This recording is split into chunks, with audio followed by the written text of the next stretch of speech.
na perspectiva da abstinência. As coisas não acontecem dissociadas, tá certo?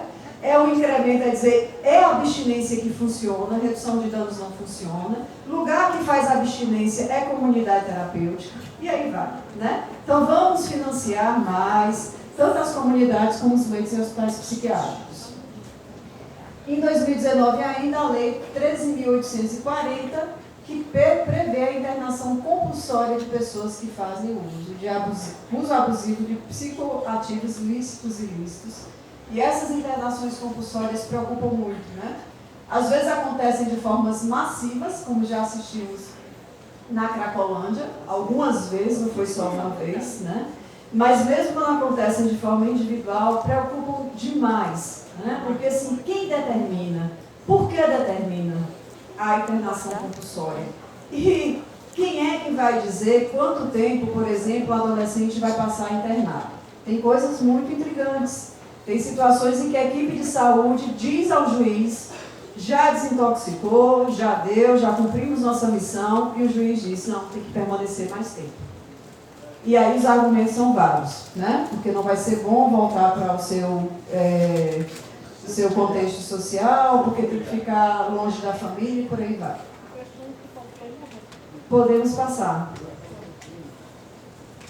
Então, assim, desejamos de fato cuidado em liberdade?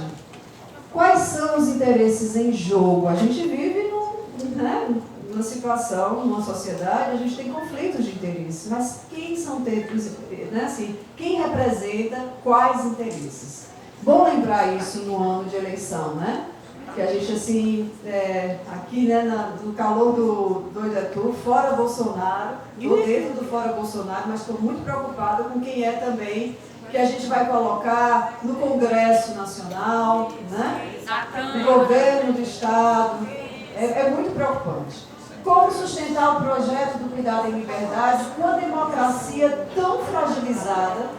A gente vive, né, uma situação de uma democracia aí que anda bamba das pernas, e com o neoliberalismo corroendo as relações pautadas na solidariedade, tornando a saúde um negócio lucrativo.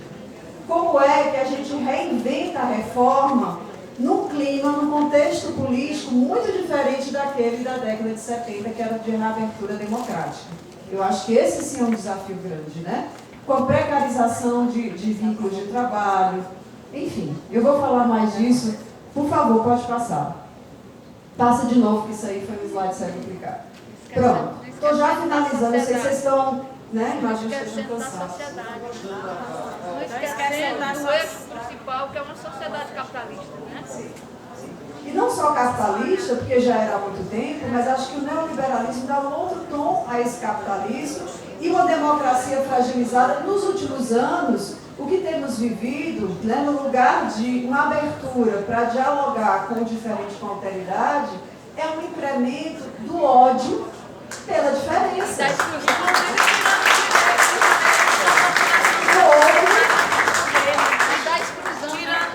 Tirando o direito da população participar do governo, porque acabou com os conselhos, né, acabando com vários direitos da população estar presente na gestão. Conselho é um espaço estratégico, né? Então, manter ou não, e quem ocupa ou não, né, vai fazer uma diferença enorme no controle social e na proposição. Bom, então, assim, para manter o cuidado em liberdade, quais são os desafios atuais? Eu quis encerrar minha fala tratando dos desafios, até pensando na continuidade do debate pela tarde, né? Então, eu acho bacana a gente já sair daqui com alguns elementos, assim, no esquenta, para o que vai acontecer à tarde. Primeiro, reverter o financiamento das comunidades terapêuticas e leitos em hospitais psiquiátricos para os serviços substitutivos, os centros de convivência, os projetos de geração de renda. Ninguém faz uma saúde de qualidade sem grana. E o mais doido, assim, é que a história comprovou que os serviços e a rede substitutiva funcionando a todo vapor é muito mais barato do que internações em hospitais, em comunidades, né? Então, não estou entendendo, né, o que é isso, né, que levou a esse redirecionamento da verba. Segundo, sem grana, sem amor. Exatamente, né? Sem indignação, sem dinheiro, sem amor, fica difícil. Porque tem que ser uma sociedade baseada em outra lógica. A lógica baseada ao respeito, ao ser humano, e não ao dinheiro. E não ao dinheiro.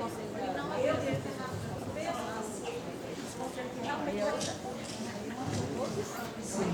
Daqui a pouco eu vou fazer o seguinte, acho que a gente vai ter um tempo de discussão, eu vou circular o microfone até para que todo mundo possa escutar vocês. Abre a né? Mas assim, ela citou a questão, né, das internações em clínicas privadas através de convênios. Essa é uma outra situação que tem crescido muito, tem proliferado as clínicas privadas, né? Com situações absurdas, por exemplo, internação de adolescente menina no meio de homens, né, promovendo aí, tá certo, as violações, né, que vocês já conhecem também. Revalorizar a política e a prática da redução de danos. Gente, redução de danos é uma lógica de cuidado, né? E é muito assim preciosa, não só no campo do álcool e das outras drogas. Talvez seja mais visível aí. Mas assim, como é que eu cuido de pessoas em situação, né, de vulnerabilidades diversas, sabendo que o cuidado que for possível tecer naquele contexto está valendo. É melhor do que a ausência de um cuidado. Sustentar a educação permanente. E aí, assim, todo mundo fala, né? Educação permanente é lindo, é maravilhoso. Mas, assim, com que horizonte ético-político, de que forma? Tá? Vale a gente fazer cursos de capacitação? Vale. Mas, assim, acho que tem outro elemento, outro jeito de pensar a educação permanente que é extremamente importante, que seria, por exemplo, o resgate da supervisão clínica institucional. Discutir a equipe de saúde mental, ela não existe porque um conjunto de pessoas foram contratadas para trabalhar sob o mesmo teto. A equipe de saúde mental só existe se a gente tem discussão de caso clínico. Se a gente está junto para pensar a clínica, para construir projeto terapêutico, para viabilizar projeto terapêutico. Tá certo? Então, assim, se a educação permanente, ela puder contribuir com isso, e claro, vira e mexe, né, o curso sobre tal, vai ser super bem-vindo. Eu, quando era trabalhadora, fiz uns cursos que foram maravilhosos, me ajudaram pra caramba, né? Mas essas outras estratégias de educação permanente são tão caras e preciosas, né, importantes quanto. Considerar os atravessamentos de classe, gênero, raça e geração no sofrimento psíquico. Na produção do sofrimento e na produção do cuidado. Raça, gênero, né? Geração, isso não é externo, isso não é confeite, tá certo? Isso faz parte da produção da subjetividade e precisa ser pensado, ser contemplado na produção do cuidado. Até vale, né, a educação permanente, mas desde que esses profissionais levem essa educação permanente até as comunidades, para que as comunidades fiquem com empoderamento para poder cuidar dos seus, né, e saber como praticar também. Isso. Bom, e quando eu estou falando desses atravessamentos, quer ver uma questão importante? Por que os adolescentes têm tanta dificuldade de chegar nos CAPs-Is, nos CAPs-ADs? Por que será? Né? Tem uma série de elementos. Tem questões que são territoriais, a dificuldade de acesso, né? E aí a gente tem questões que envolvem, né, as facções, que eu aprendi muito aí, eu sou muito grata ao pessoal dos CAPs-ADs, né, que tem conversado comigo sobre essa questão. Mas também, assim, será que os serviços, eles são atrativos para essa galera? Ou será que a gente precisa, por exemplo, voltar a fazer aliança com alguns dispositivos comunitários, como escolas, centros, né, de cultura e arte, centro de valorização da vida, lá no Bom Jardim, que a gente, pelo menos lá pela universidade, a gente tem feito, né? Associação de moradores. Isso, então assim, como é que a gente consegue, através dessas alianças com o território, promover o cuidado que talvez faça mais sentido, tenha mais potência, inclusive que funcione como uma prática de acolhimento para tratar o que pode ser tratado na comunidade e para que só vá ao serviço especializado quem efetivamente, né, precisa de uma atenção especializada. O acolhimento, né? Pode passar. Aumentar o quantitativo de serviços voltados para a infância e para a adolescência, todos precisam, mas assim, CAPES e Fortaleza são dois. Assim, é muito grave. É uma gota d'água. Mas, desde que, tá certo, assim, me preocupa, acho que é legítimo querermos mais, agora queremos mais serviços que funcionem de que forma? Essa é uma questão. Então, serviços que operem contra a medicalização, contra a institucionalização.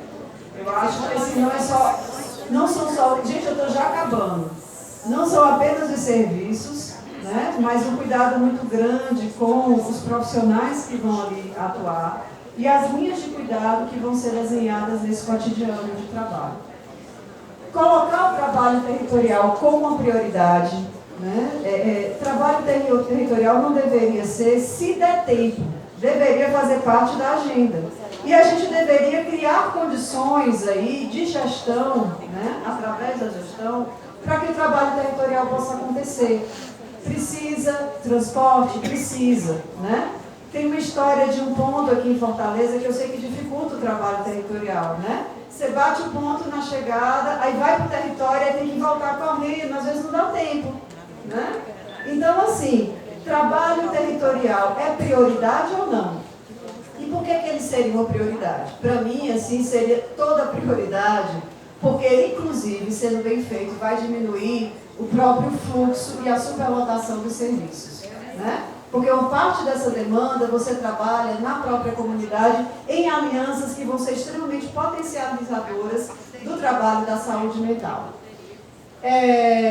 Retomar o projeto terapêutico dos CAPs. CAPs não nasceu para ser ambulatório, tá certo? Não nasceu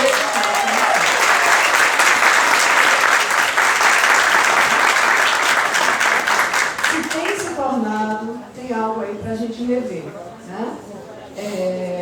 E aí, por isso que eu comecei, lembra quando eu contei a história, disse, olha, na década de 80, surgiram os ambulatórios, né? E não deram conta da identificação de cuidados. Então, assim, se o CAPS vira ambulatório, a gente sabe que a demanda de internação, sim, vai aumentar. Isso já é esperado, porque a história também já nos mostrou que é assim que funciona.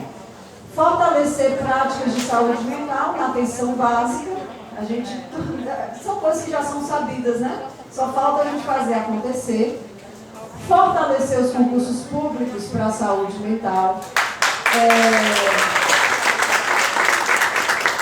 E aí, também, assim, não é algo simples de se fazer, porque como é que a gente faz concursos, né? Por exemplo, acho que um movimento interessante seria concursos realmente fossem específicos para a saúde mental. E para o qual não está se pondo, por exemplo, o fato de você ser egresso de uma residência, né? Quando você faz uma residência, eu infelizmente não tive essa oportunidade no meu percurso formativo, mas assim, é um investimento grande do Estado na sua formação, né? E assim, que pena que boa parte dessas pessoas não podem ser reaproveitadas depois, através dos concursos. Mas vira e mexe, a gente encontra um trabalhador que foi egresso de residência e a gente percebe, assim, né? A diferença que faz. Acho que isso, pode passar. Pronto, então assim, cuidar em liberdade é trabalhar contra a institucionalização dos usuários, mas também a institucionalização dos técnicos, tá certo? Quem falava isso era o Franco Rotelli, que dizia que os técnicos se institucionalizam tanto quanto os usuários. E a gente vai se institucionalizando e vai perdendo, inclusive, a alegria de trabalhar, né? Aquilo ali vai sendo